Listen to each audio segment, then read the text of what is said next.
கடந்த நாடாளுமன்ற கூட்டத்தொடரில் ராஜ்யசபாவில் மத்திய உள்துறை அமைச்சர் அமித்ஷா அவர்கள் பேசுகின்ற போது இந்திய அரசியலமைப்பை உருவாக்கி அனைத்து மக்களுக்கும் சமத்துவ நாயகனாக தலைவனாக இருக்கின்ற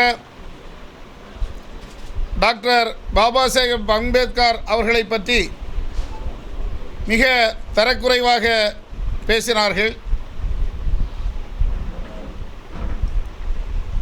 அதனை கண்டித்து இந்தியா முழுவதும் இந்தியா கூட்டணி மட்டுமல்ல அனைத்து கட்சிகளும் குரல் கொடுத்து வருவதை நீங்கள் அறிவீர்கள். அவர் தன்னுடைய பேசிய வார்த்தைகளை வாபஸ் வாங்க வேண்டும். பொதுமக்களிடம், குறிப்பாக தலித் மக்களிடம் அவர் பகிரங்க மன்னிப்பு கோர வேண்டும். அப்படி இல்லாத பட்சத்தில் இந்திய ஜனாதிபதி அவர்களை பதவி நீக்கம் செய்ய வேண்டும் என்கின்ற கோரிக்கையை வலியுறுத்தி மிகப்பெரிய போராட்டங்களையும் ஆர்ப்பாட்டத்தையும் நடத்தி வருகின்றோம். நேற்றைய தினமும் மாவட்ட ஆட்சித்தலைவர் அவர்களிடம் மாவட்ட காங்கிரஸ் கமிட்டியின் சார்பில் மாண்புமிகு குடியரசுத் தலைவர் அவர்களுக்கு நம்முடைய மாவட்ட தலைவர் வாயிலாக அதற்கான மனுவை கொடுத்திருக்கின்றோம்.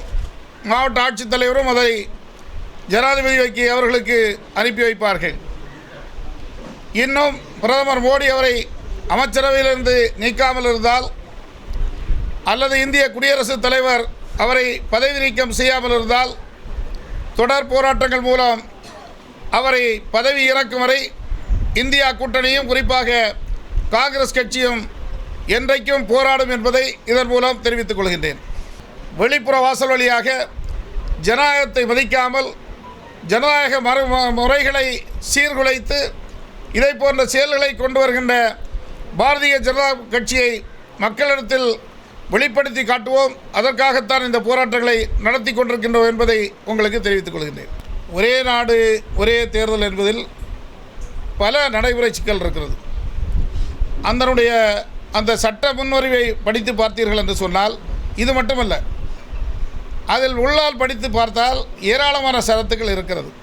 குறிப்பாக நான் ஒன்றை சொல்ல வேண்டும் என்று சொன்னால், ஒரு மாநில அரசை கலைத்து விட்டார்கள் என்று வைத்துக்கொள்வோம். இடையில் கலைத்து விட்டால் அந்த மாநில அரசுக்கு எப்படி ஒரே நாடு ஒரே தேர்தல் பொருந்தும்? 4 மாநிலங்களில் அப்படி என்று சொன்னால் அடுத்த 5 ஆண்டுகள் வரையிலும் ஜனாதிபதி ஆட்சி தான் நம்மளில் இருக்கும். நீங்கள் ப்ராக்டிக்கலாக அப்படி தான் இருக்குது. ஆமாம், இல்லை ஒரே நாடு ஒரே தேர்தல்னா, இப்போ ஃபார் எக்ஸாம்பிள் 2026 தமிழ்நாடு அசம்பிளி நடக்குது 5 வருஷத்துக்கு நடக்குது. 2029 தான் அடுத்த பாராளுமன்றம் நடக்கும். அந்த பாராளுமன்றத்தோடு சேர்த்து நடத்தணும்னு வச்சுக்கிடுவோம். அது முடித்து 1 வருஷம் கழித்த உடனே தமிழ்நாடு அசம்பிளி ஏதாவது ஒரு காரணத்துக்கு கலைதுன்னு வச்சா அந்த தமிழ்நாடு அசம்பிளிக்கு எப்படி இருக்கும் ரெப்ரசன்டேஷன்?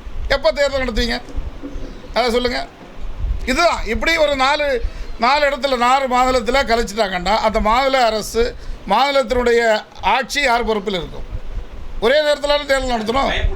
இல்லை, பாரதிய ஜனதா ஆட்சிக்கு வருவது நீங்கள் பார்த்து கொண்டிருக்கின்றீர்கள். ஒவ்வொரு மாநிலமாக அவர் கையிட்டு போய் கொண்டிருக்கிறது.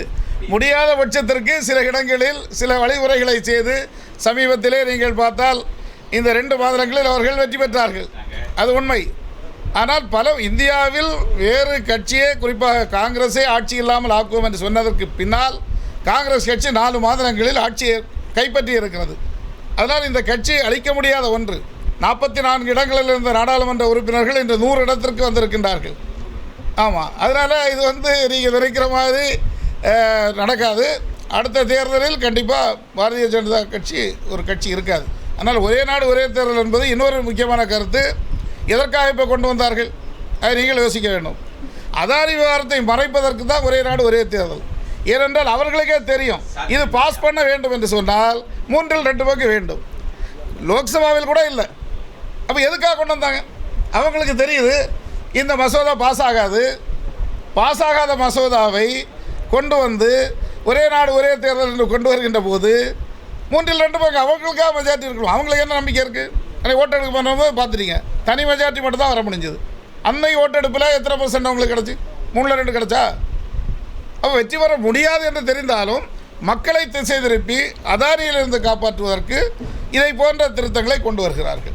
எல்லா தாமிரபரணி அமைப்புகளையும் சந்தித்து இதை போன்ற ஒரு கூட்டத்தை கூட்டி என்னென்ன செய்ய வேண்டும் என்று அவர்களோடு ஆய்வு செய்து ஒரு மிக தெளிவான ஒரு டிராஃப்ட் போட்டு மீண்டும் அமைச்சரை நேரடியாக சந்தித்து அவரிடத்தில் வைக்கிறேன். அப்போது அவர்கள் என்ன சொன்னார்கள் என்று சொன்னால், இந்த கழிவுநீர் கலைப்பதற்கு ஸ்வச் பாரத் கிராமின், ஸ்வச் பாரத் அர்பன் என்று 2 துறைகள் இருக்கின்றது. அந்த துறையில் போதிய நிதி ஆதாரம் இருக்கிறது. எனவே உடனடியாக தமிழக அரசுக்கு அதை அனுப்பி டிபிஆர் தயாரித்து இந்த கலக்குதில் பொல்யூஷன், இது கழிவுநீர் கலக்குதை உடனடியாக நிறுத்துவதற்கு பணம் அலாட் பண்ணுறேன்னு உறுதியளிச்சிருக்காரு. இந்த திட்டத்தில் ஸ்வச் பாரத் இல்லை, அதான் டிபிஆர் கேட்டிருக்காங்க. தமிழக அரசு கடிதம் வந்திருக்கும், நான் தொடர்ந்து ஃபாலோ பண்ணுறேன். இதெல்லாம் டெவலப்மெண்ட் நீங்கள் கேட்குறதா நல்லா இருக்குது எனக்கு. ஏன்னா நான் அதை ஃபாலோ பண்ணுறதா இவ்வளோ கிளியராக சொல்கிறேன். டிபிஆர் தயாரித்து கொடுங்கன்னு தமிழக அரசுக்கு வருது. இன்னும் லெட்டர் இங்கே வந்திருக்காது. ஏன்னா நான் கொடுத்து 1 வீக் தான் ஆச்சு. தமிழ்நாடு அரசுக்கு வந்த உடனே தமிழ்நாடு அரசை நான் சந்தித்து இந்த நீதிமன்ற வழக்கு இங்கே இருக்கின்ற திட்டங்களை எல்லாம் சொல்லி ஸ்வச் பாரத் கிராமின், ஸ்வச் பாரத் அர்பன் இந்த 2 திட்டத்தின் கீழ் இதை நிறுத்துவதற்கு எவ்வளோ தொகை வேண்டும் என்றாலும் தருகிறேன். அந்த தொகை அந்த செலவழியாமல் இருக்குது மத்திய அரசில், அதை கொடுக்குறேன்னு சொல்லியிருக்காரு. அதோடு அங்கே இருக்கின்ற கோயில்கள், கல் மண்டபங்களை புனரமைக்க வேண்டும் என்று சொன்னேன். அது இந்த ஜல் சக்தி துறையில் வராது, அது கலாச்சாரத்துறைக்கு தான் செய்ய முடியும் என்று சொன்னார்கள். எனவே வெகு விரைவில் கலாச்சாரத்துறை அமைச்சரை சந்தித்து அதற்கு தனி ஒரு டிபிஆர் தயாரித்து அவர்களுக்கும் கொடுக்கப் போகின்றேன். என்னை பொறுத்தவரையில் நிச்சயமாக இதை நிறைவேற்ற முடியும் என்கின்ற நம்பிக்கை இருக்கிறது. அமைச்சரும் அதற்கு ஆதரவாக இருந்தார்.